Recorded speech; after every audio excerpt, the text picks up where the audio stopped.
Hey, George, are you there? I am indeed. Are you there? I see you. Hold on. There we go. All right. I cannot hear you. You look great, by the way. Oh, thanks. Start my video. I already did that. All right. Let's see how I can get the sound on. You can't hear me? Can you hear me? Yes. Okay. I cannot hear you, and I don't know why. Okay, we don't want that. Let me see if I can. My microphones are all working. How about that?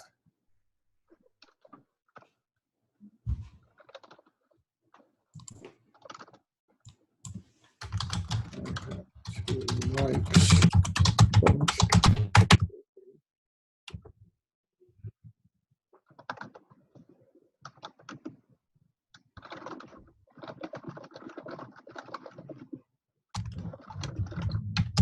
Computer.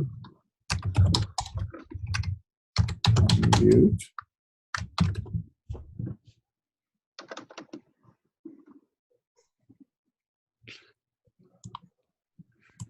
How about now?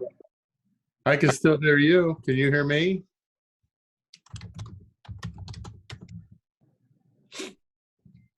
I can't hear. I'm gonna join via phone. Let's see if I can join via phone audio real quick.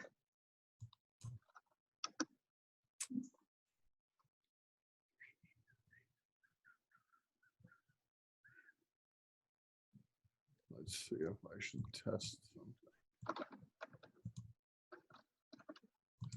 God, why is this such exit full screen?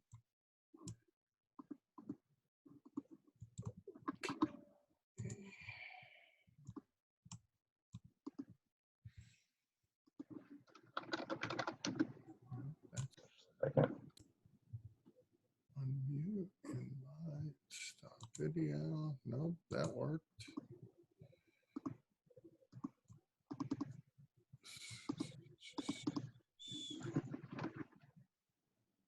Do. Participants share chat.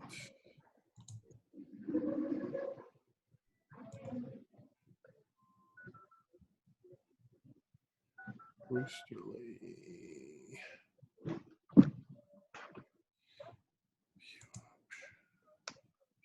By pound.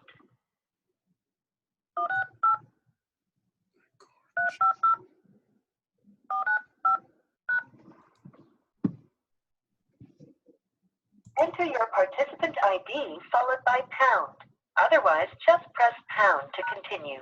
You are in the meeting now. There are two participants in the meeting. This meeting is being recorded.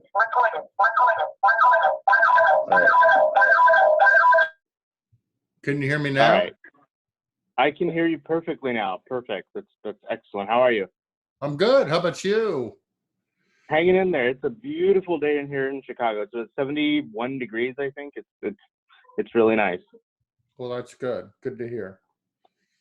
All right. Basically, so generally how I'm going to start is I'm going to give a little bit of a setup and say something along the lines of, hey guys, it's Irfan. One of the things that I feel very fortunate about is getting to work with executives and influencers that have done some very cool things. Back when I started Roosterly in 2015, one of my goals was be able to learn from mentors, and I feel like I've got a lot of mentors today. We've got George Kondrach, who is out of, I want to say Texas. Yeah, Dallas, Texas, and he runs a company called The Requisite Leader. George, what I wanted to do was just kind of quickly walk you through what we're going to be doing today. I'm going to be asking you a series of questions. I've known you for a little over, I want to say, a year. And I know a little bit about what you do. And I think our objective here is just to essentially educate the folks who either want to follow in your footsteps or who want to learn a little bit about what you do, sort of the life lessons, the struggles, the opportunities, and the successes that you've had. How's that sound? Okay, sounds good. All right. Are we? All right, cool. That sounds like we're running through the script already, so I wasn't in roll. So I'll. No, that's totally fine. That's totally fine. All right. Yep. Perfect. Background looks good. So share with me a little bit about your background, how you started, what industry that you started. And keep in mind, my audience of 17,000 is split between a fair number of C-level executives and a lot of folks that are also just coming into thinking about their careers, right? And so I thought it'd be a good opportunity to sort of hear from your somebody who's done a lot of really cool things, a bit about your background. So if you can share with me sort of how you started and your background, that'd be great. Okay, I'll be happy to. We have to go back many, many moons ago, as they say. I came to Texas from a small industrial town in upstate New York, and I came to Texas to become a dentist. I had always been interested in life science and scientific things and a whole bunch of other technical things. And back in the day, late 70s, that's one of the things you could do. There wasn't that much, computer technology at the time unless you were in accounting. I came to Texas, went to a university to eventually become a dentist. And along the way, I got involved in business. I got involved selling things. I got involved in bringing some other people into sales and managing them. And I realized that I like that on a day-to-day basis a lot better than I like the work that I was doing and planning to do in biological science and in other sciences. So. Okay, now, were you in grad school at the time, or walk me through sort of exactly what was going on? Well, I was in undergraduate school when I started part-time selling things. And I realized the complexity of biology and the complexity of life sciences that I was in with regards to dental school, that complexity showed itself also in making the sale, in understanding the person, understanding the product, and getting through the obstacles. So I'm attracted to complex things. I'm attracted to things that have a high conceptual quotient to them. So I like sales. Got it. So Sorry, go ahead. No. Was there a moment that sort of crystallized that? Was it more of a gradual sort of progression, or was there something specific that made it click for you and you said, you know what, this is really the path that I wanted to go down, that I want to go down now? Well, you're backing me into a corner because there's an affirmative and a negative trigger. On one hand, I really enjoyed selling, and I got involved selling books when I was a student in college. I recruited some students the second year. I had a sales team of about 15 or 16 people. It was that third summer that I did it. I had over 60 people in an organization, and all of which had been recruited by me or recruited by other students that I've recruited. And I looked at that and I thought, wow, I'm not the greatest salesperson in the world, but I'm pretty good at attracting talented people and building teams and keeping them motivated. So that was the affirmative reason. That was a very attractive trigger for me. The negative reason, or adversity-based reason, which I think we all face in life, was I was realizing that although I could get into dental school someplace, that my grades weren't good enough to get me into the dental schools of my choice. And so I had a heart-to-heart with my advisor and basically said, yeah, I don't think I'm going to go this route anymore because I'm having some fun over here. Yeah. So then I got a job with a health sciences company, large multinational company in biological things that hospitals used, and worked with them for a couple of years. And that's when I went into graduate school. I started working on an MBA at the time in about 1979. Wow. Okay. Very cool. Very cool. It's always fun to see that sort of how things were evolving. what's the favorite part? So maybe explain a little bit about the requisite leader, and then talk to me a little bit about your favorite part of what you do today. Okay, well, Is that- yeah, the requisite leader is pure and simple my consulting company. It's been around for a long time. It didn't start off with this name, but I got inspired by reading some of the works of a Canadian organizational psychologist, Elliot Jack, who has a theory called requisite organization, which basically talks about the best ways to structure companies and collectives of any type. And it was inspiring. I liked it. Like Elliot, I'm often misunderstood in terms of my motivations or my methods, and so kind of as an emulation of his work, I adapted that word over to leader, requisite leader, talking about the very fundamental things that people need to focus on, not so much looking at all the frills, so to speak. Got it. And so, talk me through a typical engagement for you. Well, almost everything I do starts with benchmarking and assessments. What are the 30 value drivers in a company? What are the traits drivers that make a person? What are the leader characteristics that put them in a position that others will choose to follow them? So I almost always do assessments to establish baseline benchmarks. Oftentimes I do those for, kind of just discovery and question asking. I don't charge for that necessarily. But that's geared toward giving us a starting point. I read this book a couple of years ago called Traction: How to Get a Grip on Your Business. And I've ever since I read that book, I thought to myself, traction is great, but without a starting point on a map and without a destination on a map, I mean, where are you getting traction to? So I always look for a starting point. Then we go into goal setting. Where do you want to be? What are the things along the way that you would value? Of course, everybody values things like money and growth, but there are other forms of currency that come into play. Our attitude is a form of currency. The perceived utility that we have in the systems that we choose or the people that we work with.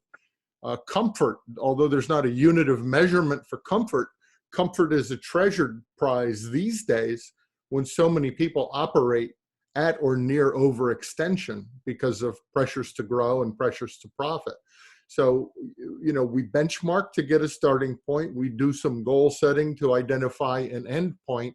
And then our plans of action look at the cost benefits along the way, making sure that people are willing to bear the cost in order to get the benefit. Got it. Somebody so. Oh, go ahead. I'm sorry. Is your entry point into a client's organization usually through the CFO, the CEO? How do you get your clients? I'm often introduced into CEOs by other key executives in their organizations. I do some webinars. I do some live workshops. Occasionally, I do some speaking engagements to small groups. I used to do larger groups back in the day, but I don't do that too much anymore. And oftentimes in the audience, there'll be one or two or three people with whom I really connect, and then they introduce me around in their companies. But my entry point, my preferred entry point into a company is through someone in line management, like a CEO or a COO. I've had a couple of clients in the past few years that were finance people. And that's because the kind of my methods are the same, but my services are a little bit varied. I do one-on-one coaching with people to talk with them about the specific value drivers in their personal performance. But I really prefer to work on more of a holistic approach, working with an organization on the value drivers for an organization, which includes each of the key leaders, each of the key people. Got it. And what's sort of the sweet spot of company size that you work with? I really like kind of small middle market companies.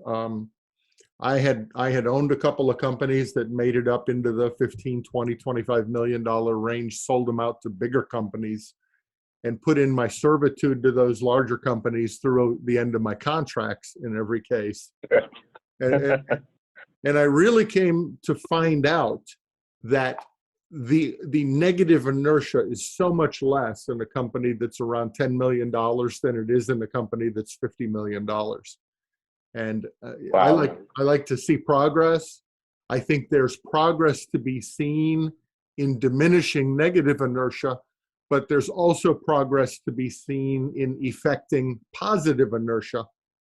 And so I tend to gravitate toward people where effecting positive inertia is at the top of everybody's mind. I don't know if you've read the works of Itzhak Adizes or know about the Adizes Institute, but they have a long-standing kind of a rubric that talks about organizational life cycle and how organizations go through similar life cycles to people. They are children, they're adolescents, they're young adults, they become mature, they're kind of at the prime of life, and then they start to age and decline and become sick and eventually die. It's not necessarily time-based or size-based, it's characteristic-based. But I just find that I like working with people on the ascending side of the slope or near the top of the slope much more than I like working with organizations that are in decline and whose leadership staff is populated with aristocrats and bureaucrats. Wow. Does that make sense? I love it. I love it. We could probably just talk about that for a while. I think it's really cool that you started. Yeah, it's funny. It's a question. It's a question and a topic that comes up a lot. Like when you started your business here, Fan, did you decide that someday you were going to be an overbearing CEO and a bad manager? Well, how did it happen?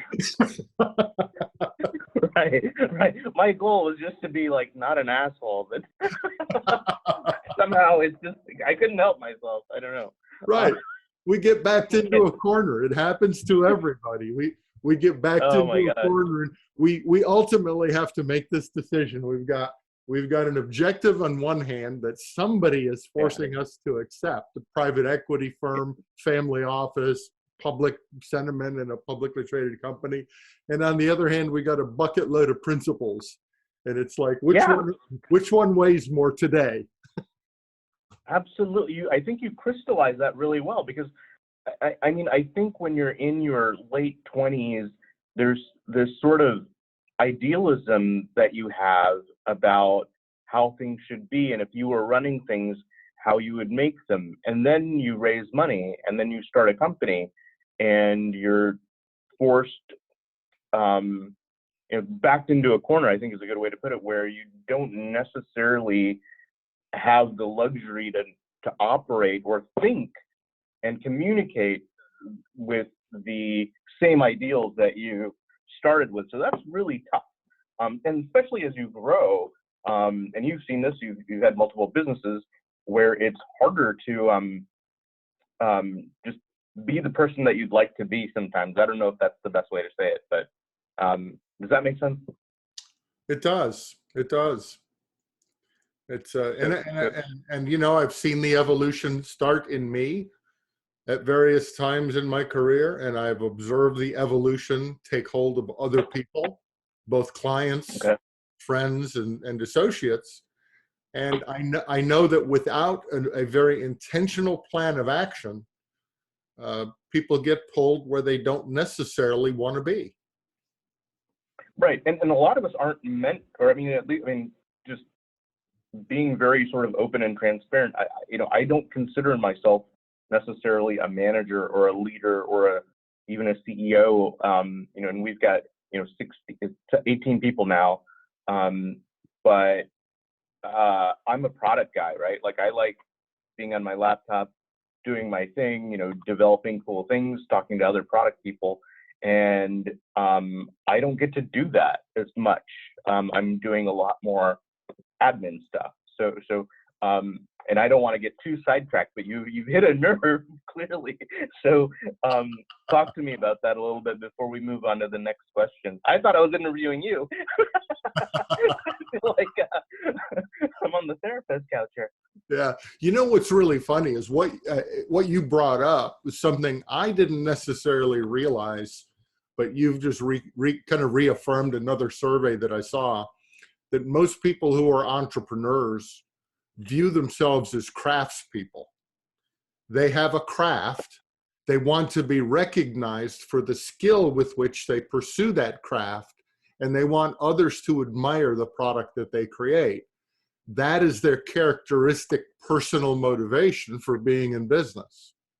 And their business is the vehicle whereby they can showcase their craftsman-like skills.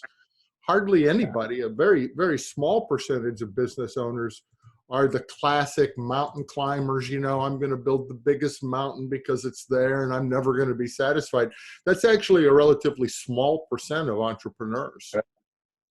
Okay, that's good to know. I feel much more normal now. Yes, you're in the norm, 74%. All right, so this is a good segue for the next question for you. You know, as business owners, there's things that we like to do, there's things that we don't like to do. What is the least enjoyable part of your role? Well, I can't claim it's totally unique, because everybody that I know that sells products or services is in this position, and everybody who has a job is in this position. There are things that you can say to people or do for people that make them happy now, and you can do or say things with people that make them happy later that they're resistant to now. And right. I have a really tough time compromising on a long-term outlook. You know, Elliot, the same guy I mentioned earlier, Elliot Jack, has a theory about how people look at time. It's called time span of discretion. Some people look at a 20-year time span, other people look at a 1-week time span, and that's what they focus on. I tie that into something that a mentor taught me back in the early 80s, is that putting aside your personal gratification for a while is the way successful people become successful. They defer gratification until later, and they make sacrifices today. So that stuck with me, and then Elliot's work in time span of discretion stuck with me. And yet, from an intellectual and an emotional level, I still struggle every day when somebody walks in the door and we're sitting down and talking in a one-to-one, or we're working on some of their plans, and they get all excited about something that I look at it and I see it going off a cliff, and I need to get them off of that and point them in a different direction. Sometimes they get mad at me. These days especially, people are so attuned to happiness and gratification and entitlement that it seems to be almost politically incorrect to tell someone no, that won't work. It's interesting, and I think there's a lot of contributing factors to that. I mean, anytime you open up Instagram, everyone seems to be a billionaire, and they're like 12 years old. You know, and we're, you know, and the stories that we read in the press, I mean, every company that's a unicorn is only, you know, it's been around for, it's a 23-year-old CEO. The company's been around for 18 months, and gosh darn it, everyone else should be able to do that too. And I don't think, you know, when we interview people, it's been interesting because I feel like they want to start off at some mid to high level. I had a girl that interviewed with me, was not, you know, recent college grad, very little experience, and she wanted to, and she had not had any sales experience, and she wanted to be chief revenue officer. It's it's just bizarre. There's a sort of huge disconnect between reality and how you want to present yourself publicly. So I think you hit a nerve there as well. Thanks. We used to have a word for that back in the day. I don't know. I don't know if it's still a word today, but people, posers. Posers. I love it. I don't think we can say that anymore. We might No, hurt it's an somebody's feelings. it's an epithet now, right? You just Yeah, it is an epithet. So one of the things that when I first came to know you, that I recognized right away was that you were very real. There wasn't sort of this veneer around, that corporate vibe that you get from folks. There's an authenticity about you that I really like. So I immediately, latched onto that. I was all right. There's a lot more to this guy. You had a lot of patience too. I remember, and I was like, all right, I need to know this guy. And so this next question is important for me to ask you. What motivates you? And I know that you're not going to answer it in a businessy way. That's why I'm interested in hearing it. That's really an interesting question.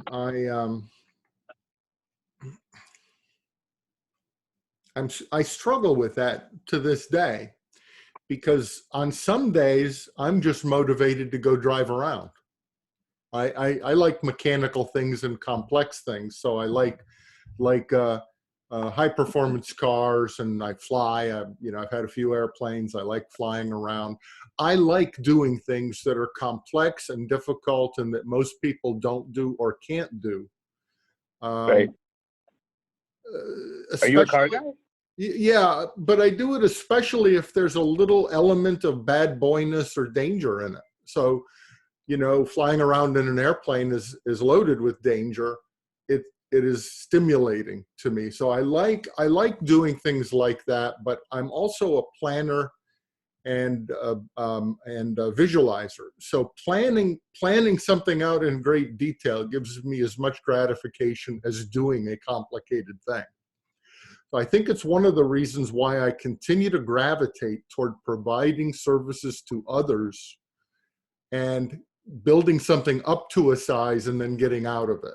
Okay, the novelty, the risk, the exhilaration of doing the difficult part and then handing a well-oiled machine off to somebody else, that seems to be a pattern to me.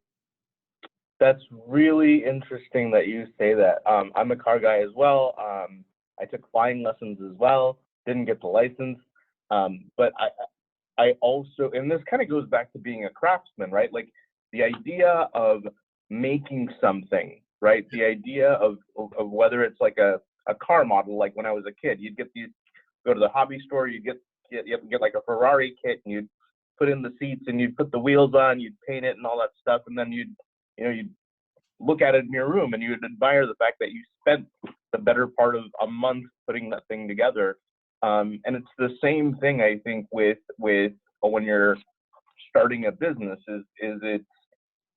you're looking at everything and looking at it. Is this the best it could be? How do we fix this? This is broken. And just the act itself is a lot of fun. And I think that's kind of what you're saying, right? It is the journey, taking journeys. Now, and I'll say this, many years ago, I read a book that said that the average effective lifespan of the CEO was 5 years. And after that, their effectiveness started going down. And their average tenure was about 8 years. And this is an old data. So I looked at that and said, well, if the average CEO is good for 5 years, but their average tenure's for 3 years, what's going on there? And so I, unintentionally or intentionally, looking back after 35 years of career, I've remade myself 3 or 4 times on purpose. Like when I left one of those companies that bought out one of my companies in 2005, the next thing I did was bought a healthcare company, and I had never been in healthcare since '82. And I was in a different part of healthcare. The company that the work that I did through the '80s was work in in mostly coaching and publishing. I did some small business consulting in the 80s after I got my MBA. It was kind of a side gig, they call them today. But then I was using so much material from a couple of publishing companies that I went to work with one of the publishing companies and worked on their program of making a supply stream for other consultants. And so I got to work with consultants and business analysts all over the country working with this publishing company. I left that. I started a software company, and that evolved into system integration, knowledge engineering, and knowledge integration at a very large scale. So, you know, from sales and biological things into small business consulting and publishing, into system integration and knowledge engineering, into healthcare. These are all some pretty big transitions that most people don't make, because I think you said it earlier, you know, if you're at the peak, if you're at a mountain peak, you don't jump over to the top of another mountain peak. You've got a valley to go through to get back up there. A new candidate walks in the door, they're presuming that they're going to get a jump up from their last position with no dip. But a business person, a person who owns a company, sells or divests the company and starts another company, realizes they're starting back down in the valley. So when people talk to me about entrepreneurial spirit, what I ask them is, well, big part of entrepreneurial spirit is how many paychecks are you going to miss while you're taking care of your people? And that used to be the number one question back in the 80s. And these days, people seem to equate entrepreneurship not with risk taking, but with creativity. And entrepreneurial isn't necessarily creative. It's a premium for taking a risk. So yeah, I agree with you 100%. I don't know, and I think the other part of the current culture that we live in is that there's this aspect of it that's glamorized, right? Mm-hmm. And overly so. You know, whether it's Shark Tank or, you know, the cover of the magazines that we read, and it's not necessarily always accurate, right? And the vibe that I get, I mean, there's a lot of, I think, folks who go into it with a very sort of romantic idea and don't stay in it very long if that's how they go into it. You know, when I started my first business in college, and it was easier because I was living at home with my parents and I didn't really have any I had no responsibility. Right. Health insurance was paid for.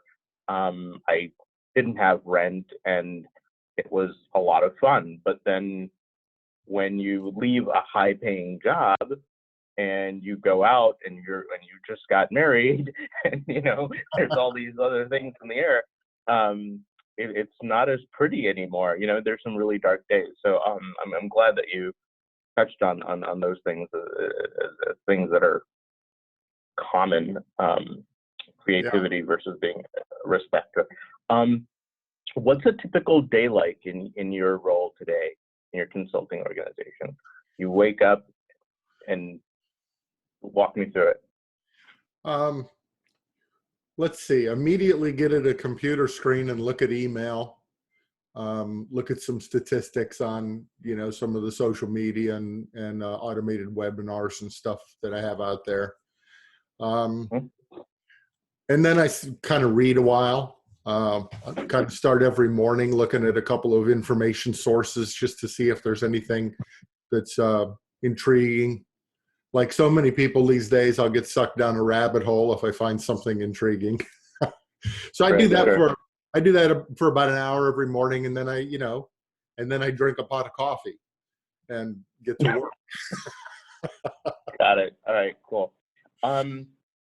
How do you define success at this stage? So you've sold multiple companies, you've started multiple companies, you've grown them, you've sold them, and now do you see your role as more as giving back and dispensing wisdom to folks that are that haven't gone through the trials and tribulations and successes that you've had, because you don't seem stressed. Yeah. You know, I was stressed a lot in my 20s, and in fact, I was hospitalized at one time when I had one of these sales organizations I was talking about with like a near blowout of like an ulcer type thing, and I realized after that, maybe 5 years after that, when I got a mentor in this publishing company, that very little was worth stressing about. That was business or monetary. You know, in the U.S., and I've failed businesses too. I mean, we don't want to sound like it's a glamorous, you know, George is batting 1,000%. I've failed businesses and I've had, you know, financial hardship. But the United States rewards people for giving things a try. We have pretty liberal laws here. There's no debtor prisons, you know, for example. We can try and fail, and that's okay. And once I came to a realization that killing yourself physically wasn't worth never failing, then it got okay, right? Just try to fail for different reasons next time. So chronic patterns of underperformance are much, much worse than a single failure. So I do a lot of introspection. I fix a lot of things as they happen more than once. And I just don't worry about things if they're not going right the first time. So you're right. Wow. I'm not too stressed. What I kind of lost track of your question because you made me think of something in the past. What exactly was that question? Yeah. How do you define success? Oh, yeah. For me, I'm indiscriminate about accomplishing a goal. It doesn't matter what the goal is. Any goal will do for me.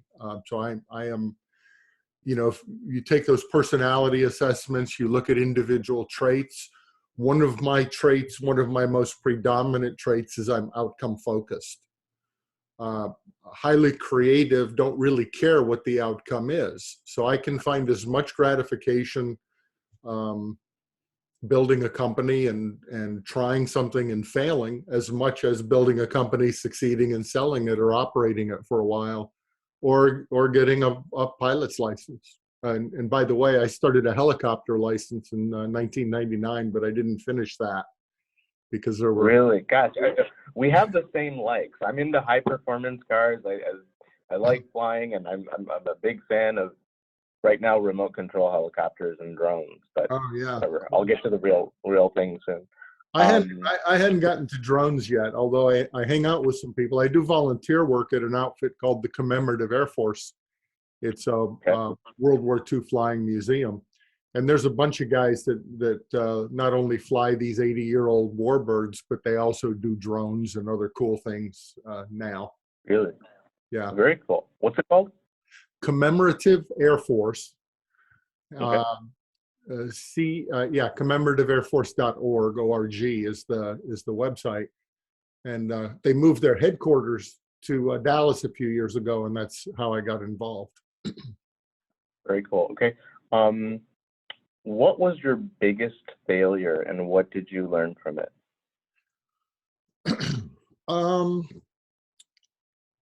You know, we all try to draw inside the lines as much as we can, and occasionally we draw outside the lines. I'm not going to get into a ton of detail, but at one time I drew way, way, way outside the lines intentionally, and with full knowledge of what I was doing, and it was like I felt bad for a long, long, long time. You know, you get, like I said earlier, you get your principles in one hand, and you got immediate need in another hand, or outside pressure coming down on you. And sometimes you accidentally make the wrong decision, and sometimes you intentionally make the wrong decision. I did that once, and I really didn't like it. I didn't like the feeling. I didn't like the outcome. There were some repercussions that I didn't like. And I just decided that it was, you know, just never worth it to do that. And that was a separate instance from that physical, you know, getting sick over failing before. So I consider that to be number one, my biggest failure personally. And again, I'm not going to get into a lot of detail, but I also consider it to be one of the foundational principles that's helped me innumerable times later on. There are certain things I just won't compromise on. Got it. Okay. What are you most proud of, personally and professionally? Well, personally, you know, I got a great family, a couple of boys. My boys are like close to 40 and 39, like that age. Really? Okay. You know, Okay. they both went through school, no debt. They're both gainfully occupying a place in society, thriving. You know, one's a confirmed bachelor, one's just been married a few years, so they waited a long time to find kind of their calling. You know, that's a real source of joy that I don't express enough, just because it's Right. not my persona. I'm more introverted in a lot of ways. On the business side, I can go back and recount the people that I worked with, both in from 1970 something, the number of people that have found employment, found money, found meaning, found fulfillment, because I did something that drew them in. It's a large number. I mean, you know, my companies each employed not huge amounts here, Fan. I think at some point 35 to 40 people in each case. In one case, one of the people who bought me, you know, put me with a span of control over about 4,500 people on 3 continents. And I just look at those people and talk to them occasionally and keep up with them on social media. Sometimes we get together and have a few beers for the ones that are still in town. And it's just a source of pride that, you know, I had something to do with that. Now, I totally understand. Yeah. I'm not vain about it. I mean, if I had never been on the face of the planet, most of them would have, you know, found their own niche and their own path without me. But, you know, I was there and they're cool. And, you know, I know some of their backstories and thought that I helped a little bit. So that's on the 2 fronts, the family and the business. That's the most rewarding. I've accumulated a fair amount of stuff. So as money goes, you know, I've been, let's see, what did my mentor say once? I've been rich and I've been poor. I like rich better. All right. So without getting into too much detail, because I know you're a modest guy, I'm a sucker for high performance cars, like I said. So you got to tell me a little bit about the cars. Well, I stopped being a car guy, like as far as being a car toady, when I started flying. Mm-hmm. So I think in a 3 or 4 year period in quick succession, I moved through 3 airplanes to get up to a really high performance single engine. And then I was in line for a turboprop that was about to be built. And, you know, I left this company that bought me and started my own business. So I got off the list for that turboprop. But after a series of airplanes, I stopped being necessarily a super enthusiast on cars. I mean, I almost exclusively for the past 30 years have driven, like, you know, BMWs, Audis, cars like that. Never had Never had a Porsche. Really?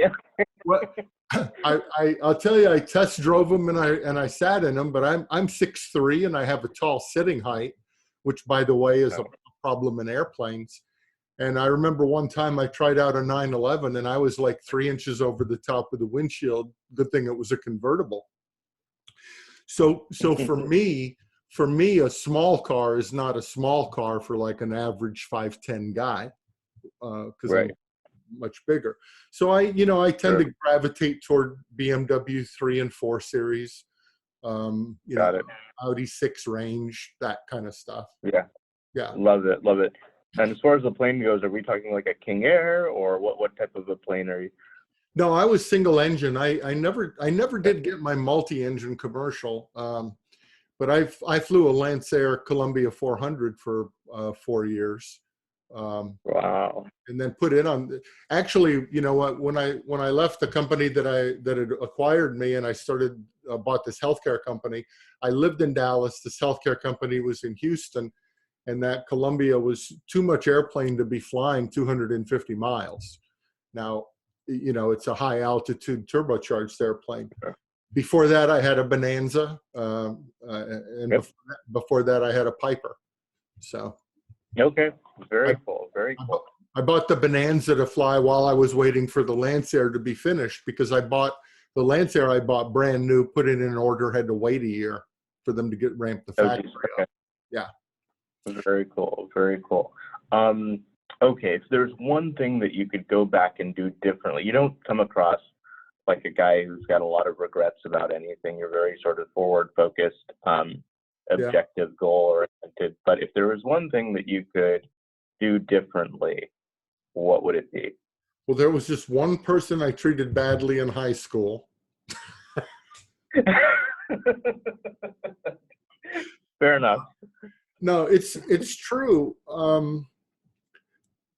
I can be pretty hard on myself if I look back and I look at all of the little slights and all of the little nuances of poor performance and things like that I did. But, you know, I think probably not seeking out more and better experts. I have a do-it-yourself mentality. It's a familial trait. You know, the do-it-yourself mentality in my father drove me crazy, because I was always like, you know, why are you trying to make that old piece of junk work? Why don't you just get a new one kind of kid? You know, get one that works. Don't spend all your time trying to make that old junky one work. And I'm talking about, he had a business too. I'm talking about cars, trucks, people, business equipment, everything. Sure. Got it. So I tend to be, I inherited that characteristic of wanting to do it myself. However, I don't try to turn, I don't know what you could say on one of these podcasts or videos, but somebody told me once, you can't make chicken salad out of chicken shit. I try to buy prime things, prime parts and prime pieces, and put them together to make a perfect outcome.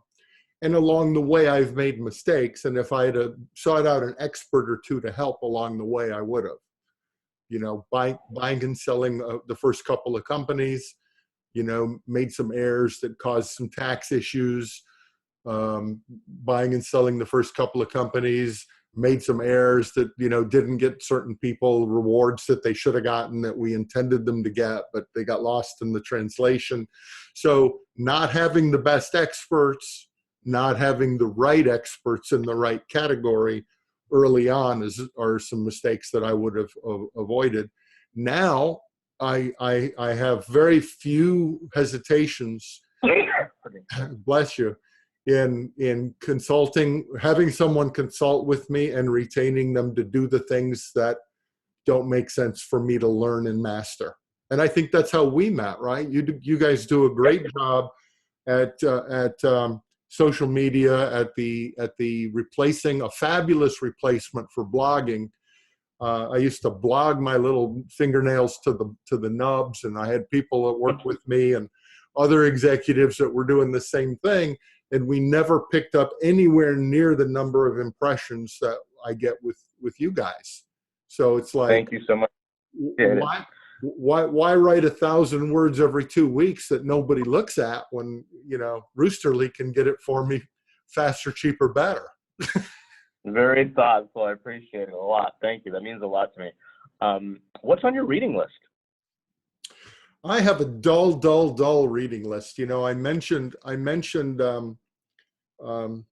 Traction earlier in the call.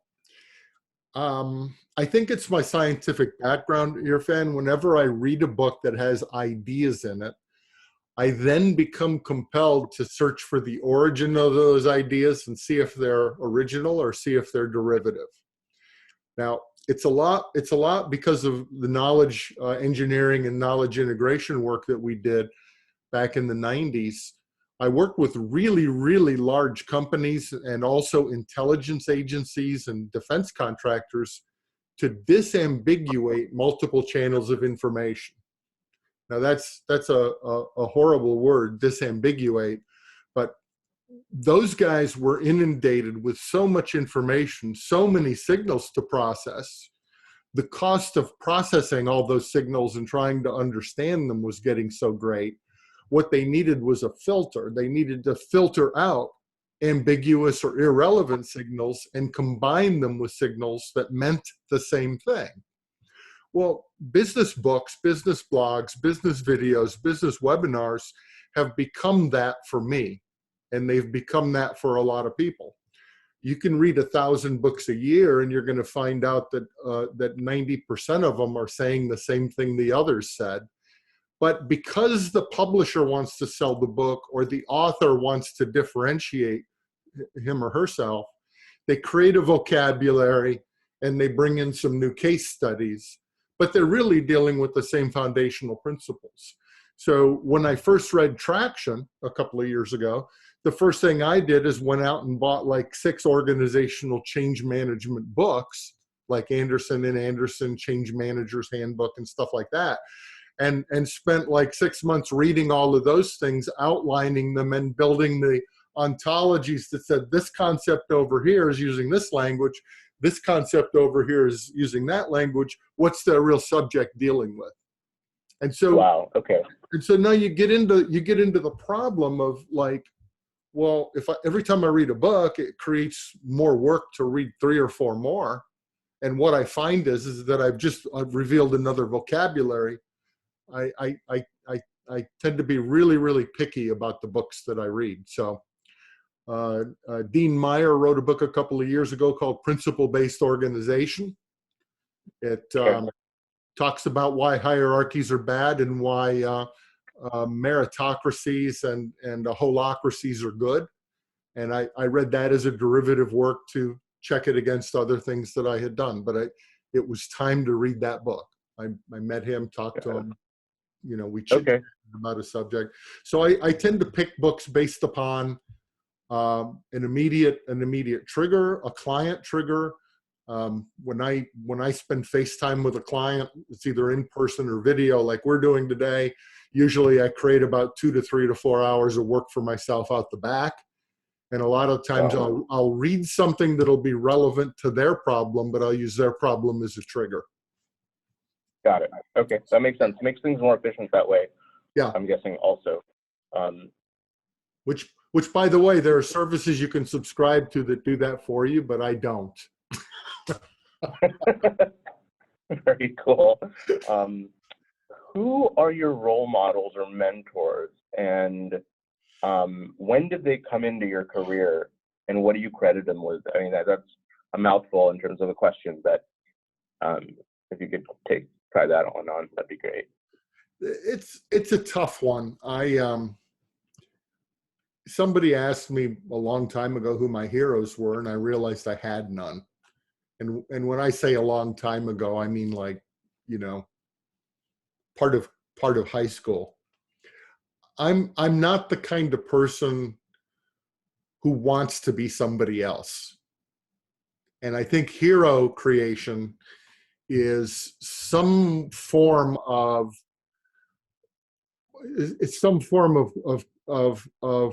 copycatting. So I tend to fall in the other camp. I tend to fall in this camp that every hero started someplace and they went on a hero journey, right? So if you look at the hero journey of Superman, he was a baby on, you know, some planet and he got rocketed here, and the situation makes him powerful. And if you look at the hero story of Batman, or the hero story of Steve Jobs, or the hero story of, you know, anybody, Larry Ellison at Oracle, they're stories, they're narratives that have been created to rationalize the place that they're at today. Why not create your own hero story based on where you are and where you want to be and live that life? So I've always been in that latter category of how do I become a hero, not who are my heroes. Does that make sense? Very cool. Very original answer. I like that a lot. I can identify with that. Yeah. Well, a lot of entrepreneurs can, because, you know, you don't want to live another guy's life, another woman's life. You want to live your life. Yeah. And that is your story. Right. And I think it's important to note, you're not coming at that from an angle of arrogance at all. You know, some people can misconstrue what you're saying as like, oh, he thinks he's better than everybody else, which is completely not the case. Not at all. You don't necessarily need a hero to do well. What's the biggest risk you've ever taken? Sorry, go ahead. Oh, no, I like your question better. I have 3 or 4 times literally gambled with every penny that I've had. And you know, my wife won't watch this video for sure, no matter where it's posted, just because she doesn't do stuff online like that. But I mean, I've had some near-death experiences flying around, you know, wings loaded with ice, tops of thunderstorms, no more altitude left in the airplane. I mean, you know, I've been in some harrowing situations. So let's see, risk every penny you have, risk your life. I can't think of any bigger ones than that. No. I love it. Absolutely love it. Absolutely love it. Where do you derive purpose from, or what do you derive purpose from? Well, you know, there's a certain morality that exists because of the way you were brought up. I have some of that. There are certain lines that have, or certain feedbacks that have occurred throughout life that kind of put you into a set of principled behaviors. I have those. I think thinking about that, and it gives me a lot of inspiration and gives me a lot of guidance. Right? You know, when I've been in similar situations, what have I done? What's the outcome been? When I know of other people who have been in similar situations, you know, what are some lessons from history? I mean, I think I wrote you a quick little bio about the industrial town that I was from, and I draw a lot of examples, a lot of inspiration, and a lot of motivation from what I have come to understand as associative thinking. Like the place I grew up in the early 1900s was called the Valley of Opportunity. There were 2 major employers there, and immigrants were coming into the US in boatloads, all heading for this Valley of Opportunity. They wanted to work for the, you know, largest shoe company in the world that provided 95% of the shoes to, you know, the United States. Endicott Johnson. So now 100 years later, 110 years later, I hear people talk about Silicon Valley and Valley of Opportunity and free trade zones and magnificent success. Well, my Valley of Opportunity hit the skids and started to decline big time in 1965 because of bad decisions made by the private equity firm that bought EJ. And by the way, by the departure of a young upstart company from the area for a more urban and cultured location. IBM left our town. So I realized that small decisions by big entities can make an impact on everybody. And so, I mean, that to me is a motivational lesson. I had a similar one in that big healthcare company that I went to work for back in the late 70s. You know, a simple little product packaging change by a product manager made a big splash in the company, and he got huge promotions and went on to become a big time executive in the company before it shut down. But it had devastating impacts out in the marketplace that, you know, 90% of the salespeople were selling in. But, you know, he basically did an accounting trick that got himself a short-term gain and a huge promotion and left everybody holding the bag for 2 years after that. So there are a lot of life lessons and a lot of observation lessons and a lot of associative thought that goes into where I get motivated, where I get ideas, how I keep myself going, and how I retain my principles. Now, some people say that makes me a hard ass, but you know. It is what it is.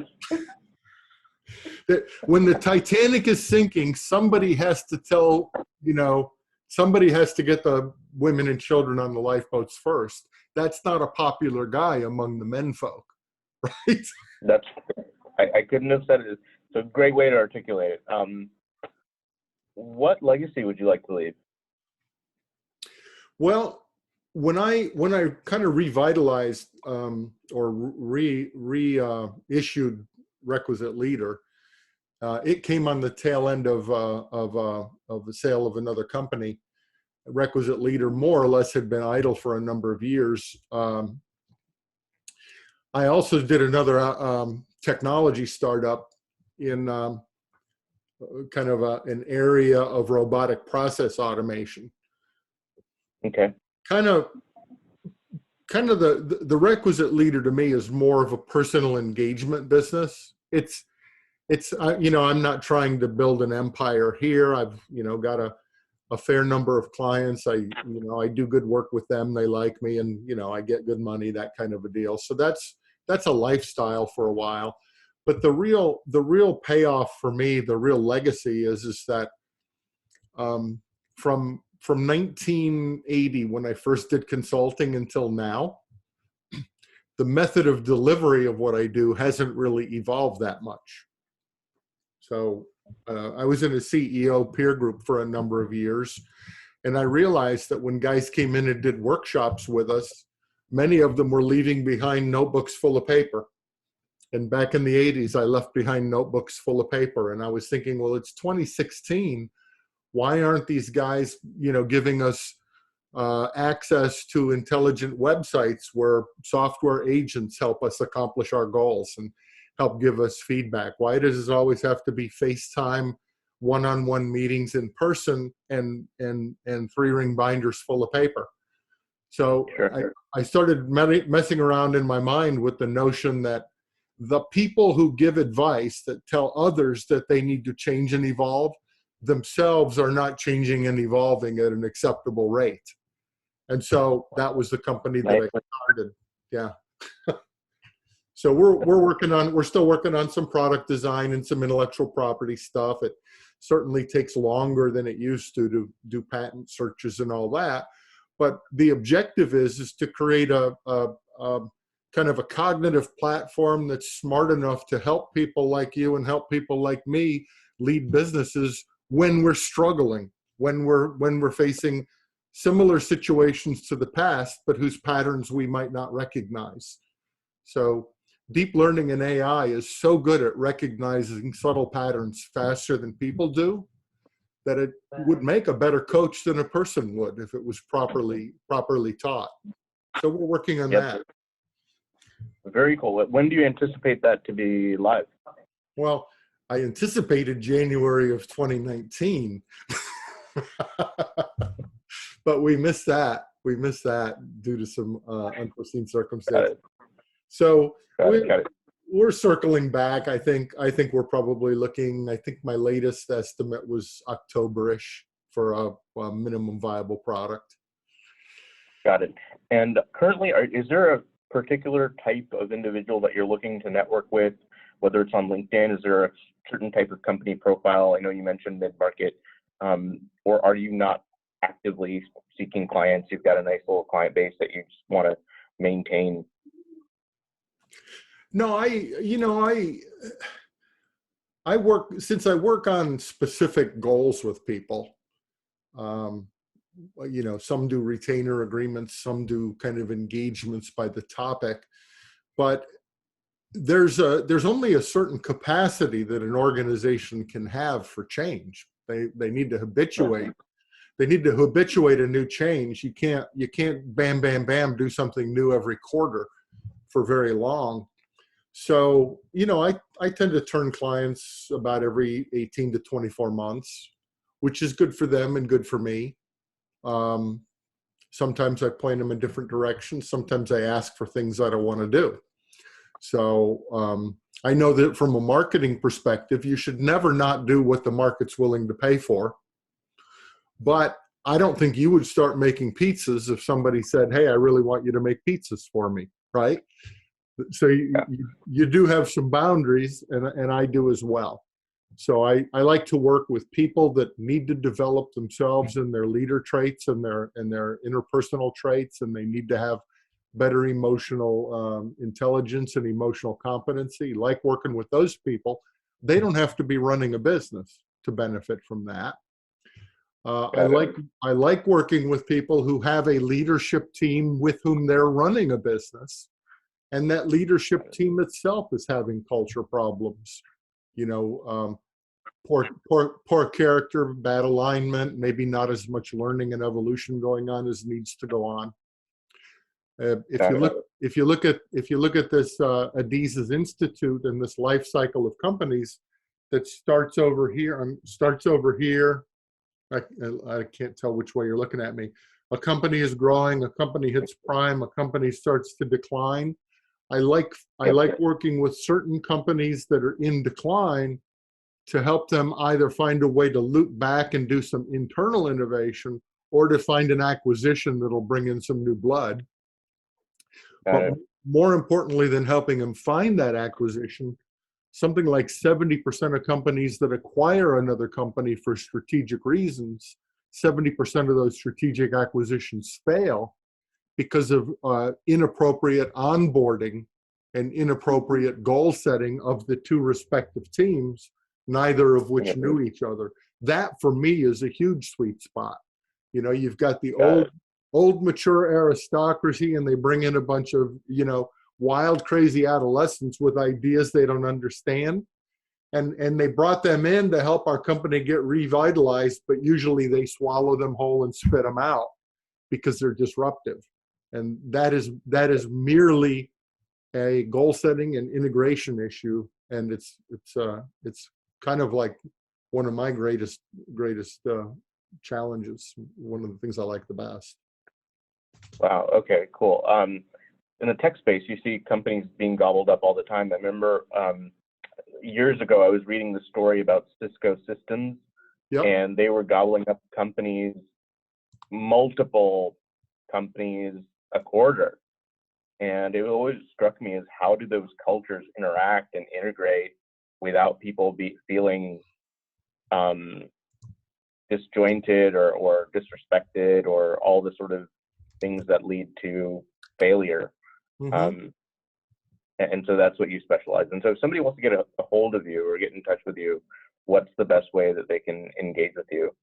Well, you go website, requisiteleader.com, gkondrak at requisiteleader.com. I don't know if you saw it. I sent you in the chat window a link to a live. It's not live. This is a recent webinar that I did. So somebody could watch that for 50 minutes and get an idea of the kind of stuff that I do, and go from there.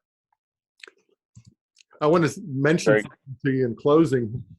One of the things that happens to company on the backside, in that red zone of decline heading for death, is they stop being primarily market-driven economic companies, and they start being appearance-driven political companies, right? So the politics and the optics on the back end are part of the decline of a company. And it occurred to me a few years back, actually about the time you were talking about, back when Cisco was doing tons and tons and tons of acquisitions, that Niccolo Machiavelli in The Prince talked about exactly what was going to happen with most of those acquisitions, when he talked about what you do when you conquer a new municipality, which is a political treatise, right? So when you conquer a new principality, you really only have three choices as the prince. You either leave them alone and let them be autonomous, you swallow them and, you know, get rid of all of their leaders, and you swallow them whole and incorporate their resources into your operation, or you send your army out and crush them. Those are the three choices. In most M&A work, the acquiring company is 5 to 20 times bigger than the acquired company. They are on the backside. The acquirers are on the backside. They're politically motivated as much as they're economically motivated. and now they're in charge of a new municipality, the acquired company. What are their choices? Let them run free, take control and we'll run them, or just crush them. And ask yourself what usually happens. Yeah. Jeez. Okay, cool. This has been really, really cool. I got more than I bargained for. I think we should do this again, actually. Any parting thoughts to the audience? Well, I want to thank you for a new tagline that I'll put on my company: get more than you bargained for. Right. All right. Very cool. George, it's been a pleasure. Hope to talk to you soon. Thanks so much. I'm going to let you go. Thanks, Irfan. Take care. All right. Bye-bye. Bye-bye.